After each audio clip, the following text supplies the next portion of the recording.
Welcome back to city news. D3 Sharada service society ఆధ్వర్యంలో ఉచిత వైద్య శిబిరం నిర్వహించారు. బురిపాలెం రోడ్లోని డాక్టర్ ఎస్ బిల్డింగ్ ఆవరణలో నిర్వహించిన ఈ వైద్య శిబిరం నందు డాక్టర్ శారదా ఆధ్వర్యంలో ఉచిత వైద్య పరీక్షలు నిర్వహించారు. షుగరు, బీపీ, ఈసీజీ మరియు ఫిజియోథెరపీ పరీక్షలు నిర్వహించి అవసరమైన వారికి మందులను ఉచితంగా అందజేశారు. D3 శారదా సర్వీస్ సొసైటీ ఆధ్వర్యంలో ప్రతి నెల చివరి ఆదివారం నిర్వహించే ఉచిత వైద్య శిబిరంలో భాగంగా ఈ వైద్య శిబిరం ఏర్పాటు చేసి ఉచితంగా వైద్య పరీక్షలు నిర్వహించినట్లు డాక్టర్ శారదా తెలిపారు.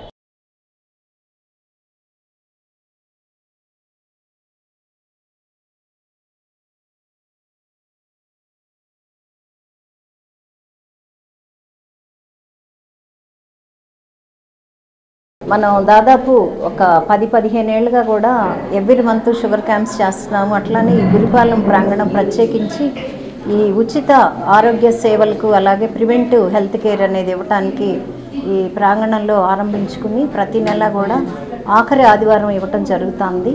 మరీ ముఖ్యంగా నేను చెప్పదలుచుకున్నది, ఈ చూసే వాళ్ళకు కూడా చెప్పదలుచుకుంది ఏంటంటే, మనకి 100కి 70-80% బాధలు అనివ్వండి, డిజార్డర్స్ అనివ్వండి, రోగాలు అనివ్వండి, అవన్నీ కూడా డాక్టర్ సహాయం లేకుండానే మన శరీరంలోనే హీలింగ్ కెపాసిటీ ఉంటుందండి. అది పరమాత్మ అందరికీ ఇచ్చాడు. అలాగే దాన్ని ఎలా మనం తెచ్చుకోవాలి, మనలో నిద్రపోతున్న దాన్ని ఎలా తెచ్చుకోవాలి అని అంటే, ఇమ్యూనిటీని పెంచుకోవటం ఎలాగనంటే, కరోనా అప్పుడు మనందరం ఎలా చేసాము అట్లాంటివన్నీ గుర్తు రావాలి. ఎందుకంటే లేచిన దగ్గర నుంచి తినేది, తాగేది, పరిశుభ్రత, ఈ 3 కూడా అవలంబించాం. అలాగే ఎక్సర్సైజ్ చేసాం. ఇవన్నీ లైఫ్ స్టైల్ మోడిఫికేషన్స్ అంటారు. అవి చేసిన వారికి ప్రత్యేకించి షుగర్ వ్యాధుల్లో టైప్ 2 డయాబెటీస్ అనేది రివర్స్ చేస్తున్నామండి. ఇది ఎంత అద్భుతమో చూడండి. అంటే రివర్స్ చేస్తున్నాం, దాన్ని మన శరీరం నుంచి వెళ్ళగొడుతున్నాం. ఒక 5-6 మాత్రలు వేసుకునే వాళ్ళని 1 మాత్రలోకి తీసుకొచ్చాము. అట్లానే 1 మాత్ర వేసుకునే వాళ్ళకి 0 చేస్తున్నాం. అదేమి నా గొప్ప ఏం కాదండి. బేసిక్ ఇన్స్ట్రక్షన్స్ మేము ఇవ్వటము, వాళ్ళకి సరైన తర్ఫీదు ఇవ్వటము, ఫలానప్పుడు లేవండి, ఫలానప్పుడు నిద్రపోండి, 8 అవర్స్ స్లీప్ అనేది అందరికీ కావాలి. అలాగే మీరు తినేదానిలో ఈ మార్పు చేర్పులు చేసుకోండి అని చెప్పిన ఈ చిన్న ఒక కౌన్సిలింగ్, ఈ మాట ద్వారానే మరి ఇంతమంది రోగులకి మేము ట్రీట్ చేయగలుగుతున్నాము. నా మెయిన్ ఎయిమ్ ఏంటంటేనండి, దీని షుగర్ వస్తే వచ్చింది, బీపీ వస్తే వచ్చింది, దాని ద్వారా మీ నరాలు చెడిపోకూడదు, మీ బ్రెయిన్ స్ట్రోక్ రాకూడదు, మనం మంచాన్ని పడకూడదు. అలాగే కాళ్ళు, కీళ్ళు ఇవన్నీ కూడా రీప్లేస్మెంట్స్ చేయించుకోవటం, దానికి సంబంధించిన బిళ్ళలు మీరు వాడకూడదు. నా కళ్ళండి అది. దానికోసం మరి 30 ఏళ్ళుగా నేను శ్రమ పడుతూనే ఉన్నాను. ఈ సింగిల్ హ్యాండెడ్ చేయటం అనేది, తర్వాత ఈ పోరాటాన్ని కూడా మీరందరూ గమనిస్తున్నారు. ఓట్ల కౌంటింగ్ నేపథ్యంలో ఎలాంటి అవాంఛనీయ సంఘటనలు జరగకుండా ఉండేందుకు 3 టౌన్ పోలీసులు కార్డన్ సెర్చ్ నిర్వహించారు. 3 టౌన్ సీఏ రమేష్ బాబు ఆధ్వర్యంలో చంద్రబాబు నాయుడు కాలనీలో పోలీసులు ఈ కార్డన్ సెర్చ్ లో భాగంగా తనిఖీలు నిర్వహించారు. ఇందులో భాగంగా ఆధారాలు లేని ద్విచక్ర వాహనాలను స్వాధీనపరుచుకున్నారు. ఈ సందర్భంగా సీఏ రమేష్ బాబు మాట్లాడుతూ, ఎన్నికల కౌంటింగ్ లో భాగంగా ఉన్నతాధికారుల ఆదేశాల మేరకు శాంతి భద్రతలకు విఘాతం కలగకుండా ముందస్తు తనిఖీలు నిర్వహించడం జరుగుతుందని చెప్పారు. తనిఖీల్లో భాగంగా డాక్యుమెంట్స్ లేని ద్విచక్ర వాహనాలను స్వాధీనం చేసుకోవడం జరిగిందని చెప్పారు. గంజాయి, మద్యం వంటి వాటిపై ప్రతి ఇంటిని తనిఖీ చేసినట్లు తెలిపారు. అదేవిధంగా ఎటువంటి గుర్తింపు లేకుండా బయట వ్యక్తులు ఉన్నట్లయితే అలాంటి వారిపై కూడా చర్యలు తీసుకుంటామని రమేష్ బాబు హెచ్చరించారు. ఓట్ల లెక్కింపు సజావుగా జరిగేందుకు అందరూ సహకరించాలని ఆయన విజ్ఞప్తి చేశారు. తెనాలి డీఎస్పీ గారి యొక్క ఆదేశాల మేరకు ఈ రోజున సీఎం కాలనీ మొత్తము గుంటూరు తెనాలికి సంబంధించిన సబ్ డివిజన్ పోలీస్ ఆఫీసర్లు అందరూ కూడా వచ్చి ఒక 60 మంది దాకా వచ్చి ప్రతి ఇల్లు చెక్ చేయడం జరిగింది. దీంట్లో ముఖ్యంగా ఏంటంటే గాంజా కానీ, లిక్కర్ కానీ, అట్లానే మాదక ద్రవ్యాల సమస్య కానీ ఉన్నాయా లేదా అని వెరిఫై చేయడం జరిగింది. ప్రతి హౌస్ కూడా చెక్ చేసాము. అదేవిధంగా ఈ ఎలక్షన్ కోడ్ అమల్లో ఉంది కాబట్టి దీంట్లో అవాంఛనీయ సంఘటనలు జరగకుండా ఉండేదానికోసం ముందు జాగ్రత్త చర్యగా గౌరవ డీజీపీ గారు యొక్క ఆదేశాలు, అట్లనే ఎస్పీ గారు యొక్క ఆదేశాల మేరకు వెరిఫై చేయడం జరిగింది.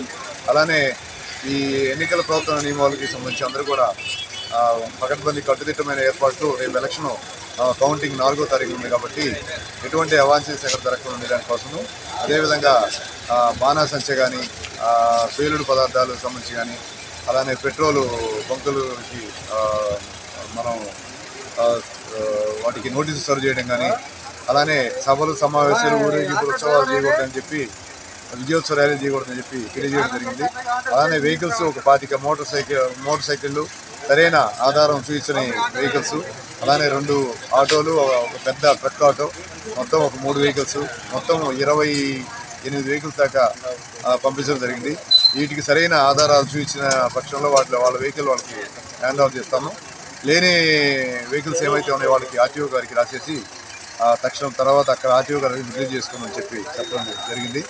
అలానే అందరూ కూడా ప్రశాంతమైన వాతావరణంలో ఈ ఎన్నికలు విధుల్లో ప్రతి ఒక్కరూ విజయోత్సవ ర్యాలీలు చేయకుండా అట్లానే ప్రశాంతంగా ఉండాలని ప్రతి ఒక్కరిని మేము కోరుకుంటా ఉన్నాం.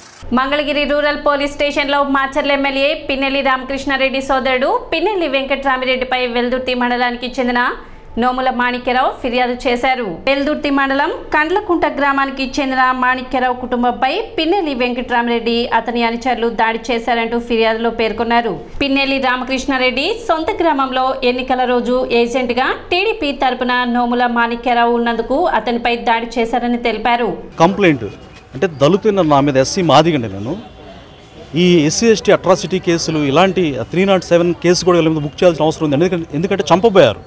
సో అసలు ఈ ఎస్సీ ఎస్టీ అట్రాసిటీ కేసులు అక్కడ అవేర్నెస్సే లేకుండా చేసి నాలాంటి కొంచెం చదువుకున్న వ్యక్తిని ఎలిమినేట్ చేస్తే వాళ్ళ అడ్డు అదుపు లేకుండా ఇంకా తరతరాలు ఇలాగే కొనసాగించవచ్చు అనే ఉద్దేశంతో చేస్తున్నారండి.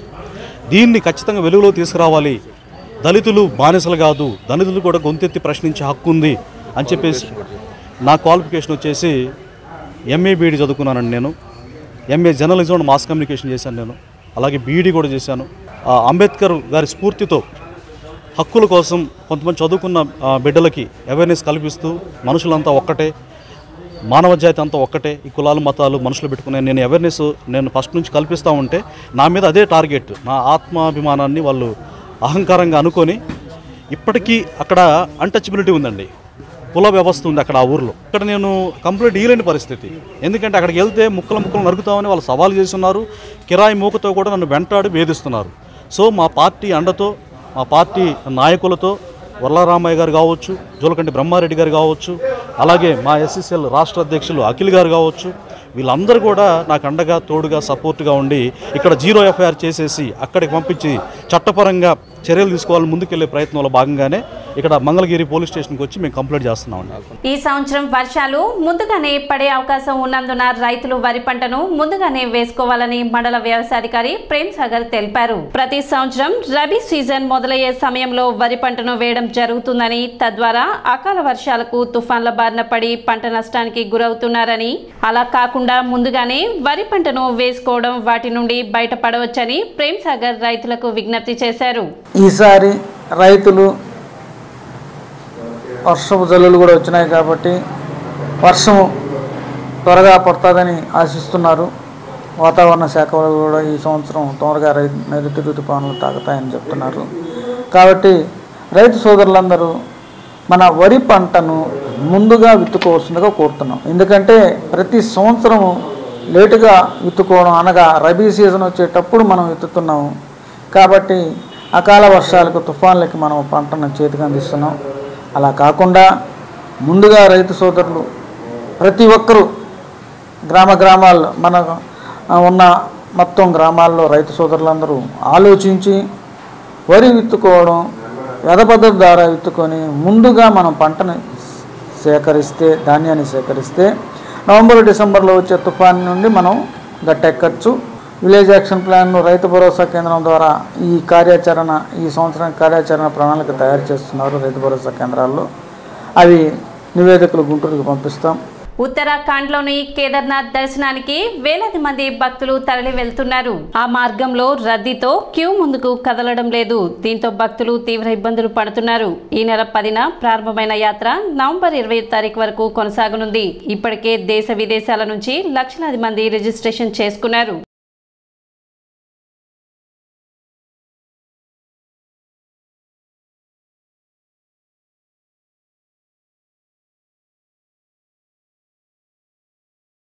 రిషిధర్ జన్మదినోత్సవం సందర్భంగా స్థానిక రైల్వే స్టేషన్ వద్ద అన్నదాన కార్యక్రమం నిర్వహించారు. కామరాజు గడ్డ శ్రీనివాస్ త్రిలోక్య కుమారుడు రిషిధర్ జన్మదినోత్సవం సందర్భంగా రైల్వే స్టేషన్ వద్ద గల శ్రీ శివలింగేశ్వర స్వామి భక్త బృందం సేవా సమితి నిర్వాహకులు కుర్రా శ్రీను పర్యవేక్షణలో పేదలకు అన్నదానం నిర్వహించారు. కార్యక్రమంలో మైలా బన్ను, మానస, దీప్తి తదితరులు పాల్గొన్నారు.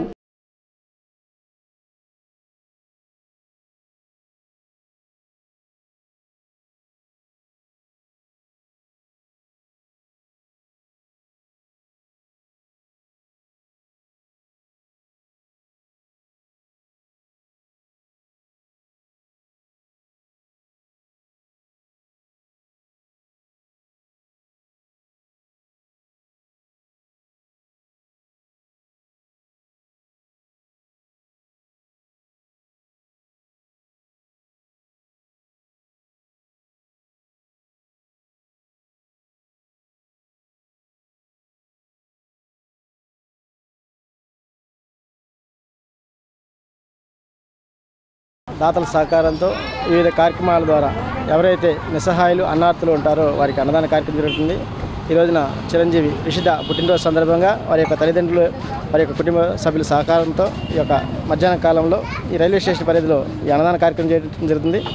అబ్బాయి నిన్ను నూరేళ్ళు ఆరోగ్యాలతో దేవుని ఆశీస్సులు ఉండాలని చెప్పేసి జీవితంలో బాగా చదువుకొని ఇంకా దేవుని ఆశీస్సులతో డెవలప్ అవ్వాలని చెప్పేసి కోరుకుంటూ, ఇలాగే ప్రతి ఒక్కరు కూడా ఈ అన్నదాన కార్యక్రమానికి భాగస్వాములు అయితే ఆకలి దప్పికతో ఏదైతే మన స్వామి జ్ఞానప్రసన్న గారు పిలుపునిచ్చారో ఆకలి దప్పికతో మన ప్రాంతంలో మరణించకూడదని చెప్పేసి నాటి నుంచి కూడా మరి విరివిరిగా ఈ యొక్క ప్రాంతంలో మరి ప్రజలు దీన్ని ఒక వేదికగా చేసుకొని ఈ అన్నదాన కార్యక్రమం భాగస్వాములు అవుతున్నారు.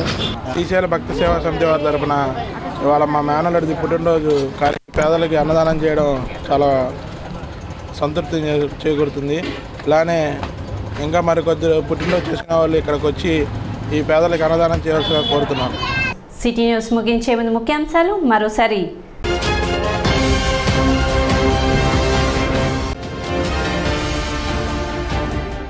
D3 శారదా సర్వీస్ సొసైటీ ఆధ్వర్యంలో ఉచిత వైద్య శిబిరం.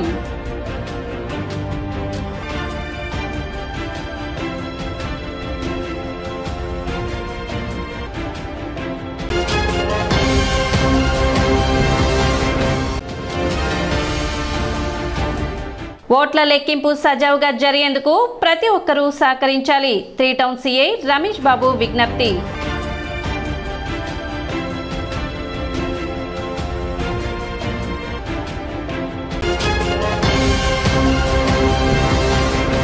సిటీ న్యూస్ ఇంతటితో సమాప్తం. నమస్కారం.